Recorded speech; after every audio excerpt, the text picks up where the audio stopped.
د دې بي آر ټي دا ملازم چې کوم دی عاصم تقریبا په 16 نومبر باندې داغه واده او هغه چې دی نو چاويشته دی او اوس داغه په اړه کې خو تحقیقات کیږي، تحقیقات شروع دي. خدا دا پښتانه انتهایی غټ ظلم کوي او دا به صرف تاسو په دې پښتنو معاشره کې وینئ. دا دومره غټ ظلم صرف په دې پښتنې معاشره کې کیږي، په بل معاشره کې او په نورو خلکو کې به تاسو داسې ظلم ونه وینئ. دی چې کله پښتون له زور ورکوي، د پښتون نه بدلا اخلي، نو دی دوه موقع دوه درې موقع خامخا ګوري. یو موقع داسې ګوري که هغه الکي د هغې په کور کې خادي را رواني نو هغه خادي پې خرابه کي. دویم که چېرته اخترونه را رواني نو هغه اختر چې کوم دی هغه ولا په غم باندې بدل کی. او د دې پته مونږ ته څنګه لګېدلې وه، زمونږ تشکیل شوی و د پښتنو یو علاقه د نوم یې نه اخلمه ځکه چې دا کیدی شي د هغې دا خلک دا ویډیو ګوري اوري، نو هغې ځای ته زمونږ تشکیل شوی و، مونږ سره عرب وو، زه د عربو ترجمان وم. د سحر یو کس و امیر صاحب و چې زه به راشم ګشته، خو هغه بیا څه کار پسې لاړو نو هغه مونږ له یو هلک راولېږه، زه دې به راسره لاړ شي، د هغه لږ غوندې وخت لګېدلی و. مونږ چې کله په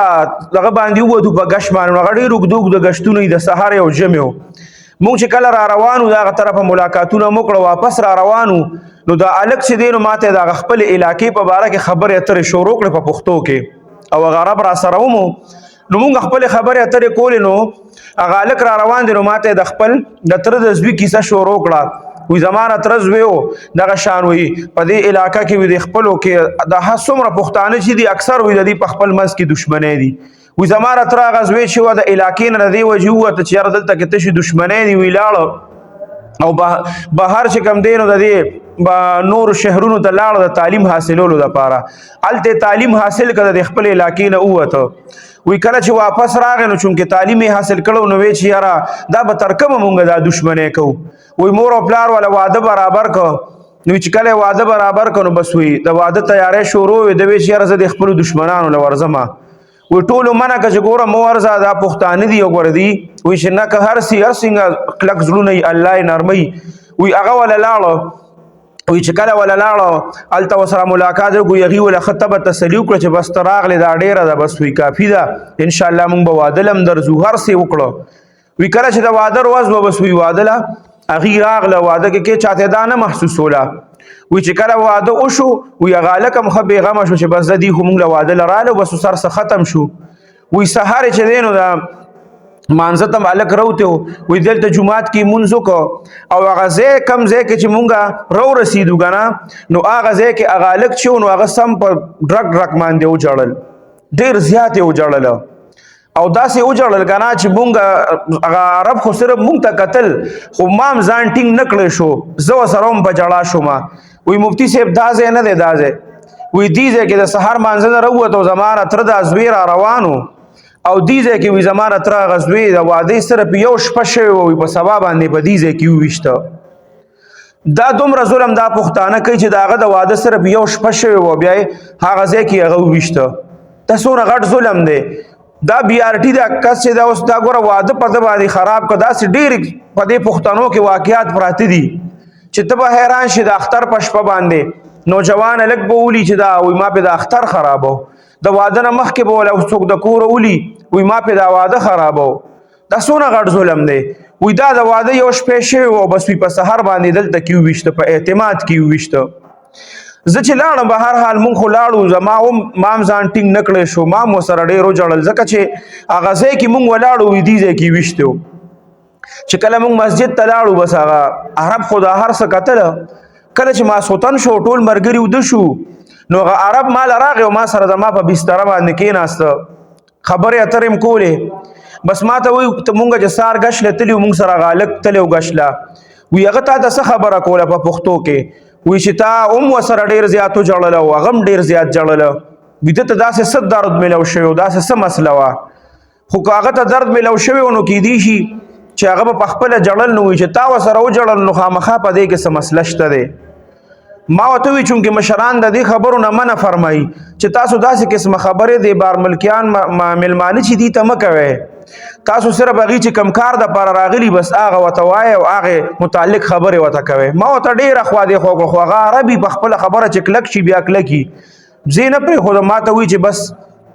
دا خبره به خامخا ما ته کې د شپې ډېر نه وخت ټایم بس ما وته خبره شروع کړه ټوله خبره مې وته وکړه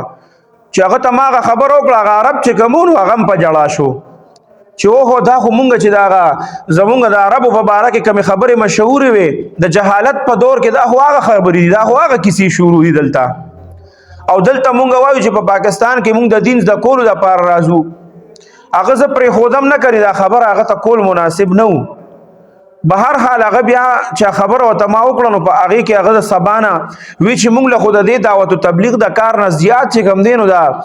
د دې خلکو دا روغه په کار ده چې د خلکو په روغه کې مونږ منډي وخو د هغې خلکو په روغه کې بیا ما ته وایي چې دا فریقین چې کوم دي دا ته معلوم کا بیا مونږ یو فریق له چې دی نو زه به ځان سره کړم او دوه درې ملګري به ځان سره کړل د هغه علاقې مشران یو فریق له لاړو یو فریق له چې مونږ لاړو نو هغې خو وایي چې ټیک د بزا د الله ملمه دی او دا خو عرب دی بلکل د خبره مونږ ښکته نه شو غورځولی بلکل یې منو مونږه بل چې کله بیا بل فریق له لاړو نو هغه نورو ټولو ومنله خو هغې وایي چې یاره زمونږ یو تره دی زمونږ مشر دی بس دې وخت کې او د هغه خبره به حتمي که تاسو ته وي چې روغه کوو خو ټیک ده خو چونکې تازه مړی د هغې نه شوی نو هغه تر چې و نو هغه ځان غیب کړی و چې ورته پته لګېدلې وه چې یاره دغه شان مېلمانه دي او عرب دي هغې په جرګه باندې راځي او دا جرګه مونږه بیا ښکته نه شو غورځولی د دې خبره نو د هغې نه به ځان پټ کو نو زمونږ 15 شل ورځې تشکیل و هغه ترې چې کوم نو هغه مونږ سره میلو نه شو که چېرې دې میلو شوی وي نو زما دومره یقین و هغه عرب دومره بیا جړل او د الله شپې به ولا دعاګانې غوښتې